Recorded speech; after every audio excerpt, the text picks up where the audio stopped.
কৃষক বন্ধুরা, আমরা যারা এই বর্ষাকালীন লঙ্কা চাষ করেছি, আমাদের কিন্তু প্রথম থেকেই কিন্তু পরিচর্যা ঠিকঠাক রাখতে হবে। দেখুন, অধিক ফলন পেতে গেলে, কারণ বর্ষার সিজনে এসে কিন্তু চারিদিকে জলাজীর্ণ হয়ে যায়, অনেকেই কিন্তু লঙ্কা গাছগুলোকে ঠিকঠাক কিন্তু তৈরি করতে পারে না, এবং এই সময় কিন্তু প্রচণ্ড খরাও থাকে। তো এই প্রচণ্ড খরা এবং বর্ষার যে সিজন, অর্থাৎ চারিদিকে জলে ডুবে যাওয়া, এর থেকে যদি আমরা গাছগুলোকে রক্ষা করতে পারি, বিভিন্ন রকমের ওষুধ বা সার ব্যবহার ঠিকঠাক করে যদি আমরা গাছগুলোকে রক্ষা করতে পারি, তাহলে কিন্তু আমরা অধিক পরিমাণে কিন্তু ফলনের আশা করতে পারি। তো আমরা এই বর্ষার সিজনে এসে লঙ্কার পরিচর্যায় আমি কিন্তু আপনাদের আগের ভিডিওগুলোতে আমি দেখিয়েছি যে আমি কোন সার ব্যবহার করছি, কোন ওষুধ ব্যবহার করছি। তো এই মুহূর্তে এসে আমার এই যে গাছগুলো, এই মুহূর্তে কিন্তু কোনো প্রকারের কিন্তু সমস্যা নেই। কোথাও আপনার পোকায় লাগা বা ফাঙ্গিসাইড দ্বারা আক্রান্ত হওয়া কোনো প্রকারের কিন্তু অসুবিধা নেই। আমি কিন্তু তবুও 4টি ওষুধ কিন্তু আমি ব্যবহার করছি। তো এই 4টে ওষুধ কী কী আমি ব্যবহার করব, সেগুলো এক এক করে আপনাদের মাঝে তুলে ধরবো, এবং সেই ওষুধের গুণাগুণগুলোও আপনাদের মাঝে তুলে ধরবো যে সেই ওষুধের গুণাগুণগুলো কী আছে। সেই সমস্ত বিষয় নিয়েই আজকের ভিডিওয়ে আমি অমৃত, আমার ইউটিউব চ্যানেল কৃষি সমগ্রে আপনাদের প্রত্যেককে স্বাগত জানাই। এই মুহূর্তে দাঁড়িয়েও যদি আপনাদের লঙ্কা গাছে কোনো প্রকারের ছত্রাক দ্বারা আক্রান্ত না হয় বা হয়ে থাকে, এবং কোনো প্রকারের পোকায় যদি আক্রান্ত না হয় বা পোকায় যদি আক্রমণ করে, তাহলেও কিন্তু আমাদের এই ওষুধটি যদি ব্যবহার করি তাহলে কিন্তু দারুণ কাজ হবে, যে ওষুধগুলোর কথা আমি বলছি। তবে এই মুহূর্তে দাঁড়িয়ে কিন্তু আমাদের একটা পিজিআর কিন্তু ব্যবহার করতে হবে, যেটা উদ্ভিদের বৃদ্ধি নিয়ন্ত্রক। তো উদ্ভিদের বৃদ্ধি নিয়ন্ত্রক হিসাবে লঙ্কা গাছের ক্ষেত্রে এই মুহূর্তে এসে দাঁড়িয়ে আমরা কিন্তু এই যে বাম্পার যে ওষুধটি দেখুন, এই বাম্পার এই ওষুধটি কিন্তু আমরা ব্যবহার করতে পারি। ভালো করে একবার দেখে নিন। এটি হচ্ছে আপনার Livix agro champ private limited দ্বারা তৈরি, আর এর মূল উপাদান হচ্ছে alpha naphthyl acetic acid 4.5% SL. এই যে দেখুন, একবার উপাদানটি দেখে নিন।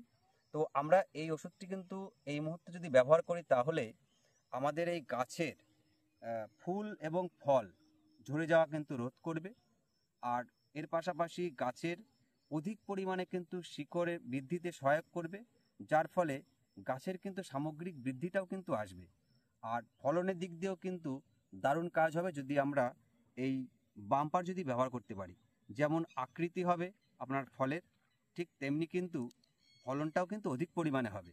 তো আমরা এই মুহূর্তে বাম্পার ব্যবহার করব প্রতি 15 লিটার জলে 7 ml করে লঙ্কা গাছের জন্য, এবং বেগুন গাছে যদি আপনি ব্যবহার করতে চান তাহলে আপনি বেগুন গাছেও কিন্তু এটি ব্যবহার করতে পারেন, তাহলে সেক্ষেত্রে 5 ml। আর আমরা বিকালবেলা করে কিন্তু স্প্রে করে দেবো।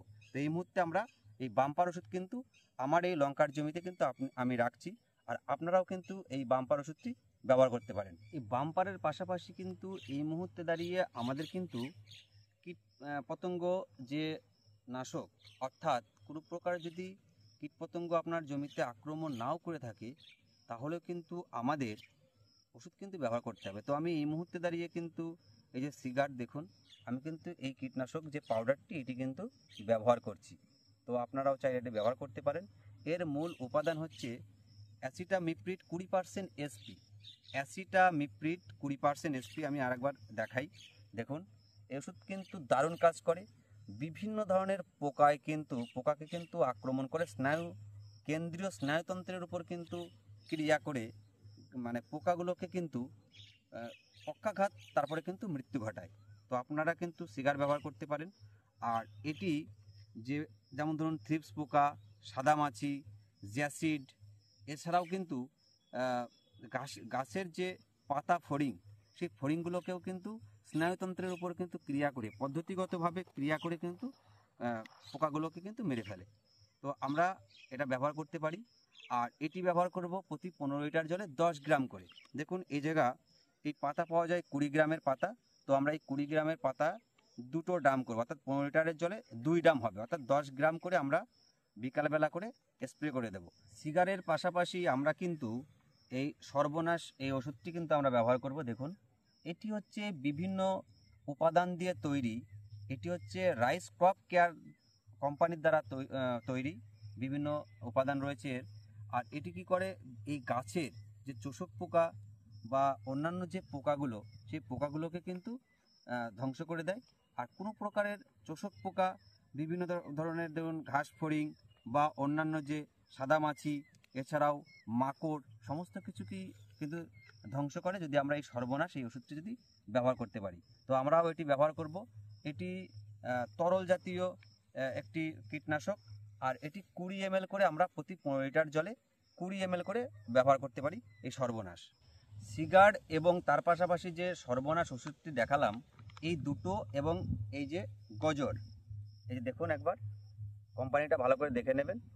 এই যে ডায়াফেনথিউরন 50% যেটি আছে, ডায়াফেনথিউরন 50% WP, এই ডায়াফেনথিউরন এবং 50% WP, তার সঙ্গে সিগার এবং তার পাশাপাশি আমরা রাখতে হচ্ছে সর্বনাশ। এই তিনটে কিন্তু একসঙ্গে মিশিয়ে কিন্তু স্প্রে করব।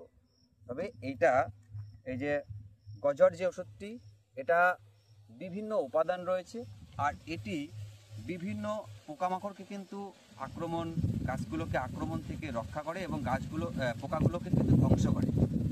এই যে গজর যে ওষুধটি, এটি গাছের বিভিন্ন যে পোকাগুলো আক্রমণ করে সেই পোকাগুলোর স্নায়ুতন্ত্রের উপর, এবং পোকাগুলো যখন গাছগুলোকে খাবে তার কিন্তু পাকস্থলীতে গিয়েও কিন্তু ক্রিয়া করবে, তারপরে পোকাগুলোকে কিন্তু মেরে ফেলবে। তো আমরা যদি এই গজর এই ওষুধটি ব্যবহার করতে পারি, দেখুন এটি আমরা ব্যবহার করব 25 গ্রাম, এখানে এই পাতাটি আছে 25 গ্রাম। তো এই 25 গ্রামের পাতাটা আমরা 2 ড্রাম ওষুধ করব। 15 লিটারের যে ড্রাম সেটা হচ্ছে 2 ড্রাম হবে। এটাও কিন্তু আমরা একসঙ্গে 3টে কিন্তু বিকালবেলা করে স্প্রে করব। তা এটাও আপনারা ব্যবহার করুন। আমি কিন্তু আমার লঙ্কার জমিতে কিন্তু এই 3টে একসঙ্গে কিন্তু ব্যবহার করছি। তবে আমি আপনাদেরকে আরেকবার বলে দিই, গজরটা নেবেন, তার সঙ্গে সর্বনাশ, তার সঙ্গে এই যে সিগার, এইটা নেবেন অর্ধেক, এই একটা পাতার, সর্বনাশ একটা পাতা নেবেন, আর এই গজর যেটা আছে গজরের অর্ধেকটা, এই 3টে মিলে একটা ড্রাম হবে 15 লিটারের। তারপরে আমরা বিকালবেলা করে স্প্রে করব। আর যেটা বাম্পার, যেটা উদ্ভিদের বৃদ্ধি নিয়ন্ত্রক যে ওষুধটি, এটা আমরা তার আগে একটু আগে করে আমরা এটাকে ব্যবহার করব। এটাও কিন্তু বিকালবেলায় ব্যবহার করব, তবে এই ওষুধগুলো দেবার আগে। বর্ষাকালীন লঙ্কা চাষে এই মুহূর্তে আমি কি কি ওষুধ ব্যবহার করছি সেটা আপনাদের মাঝে আমি এক এক করে তুলে ধরলাম। যদি আপনাদের আজকের ভিডিওটি ভালো লাগে তাহলে লাইক করবেন, কমেন্ট করবেন, আর নতুন হয়ে থাকলে সাবস্ক্রাইব করে সঙ্গে থাকবেন। আজকের ভিডিওটি দেখার জন্য আপনাদের প্রত্যেককে অসংখ্য ধন্যবাদ।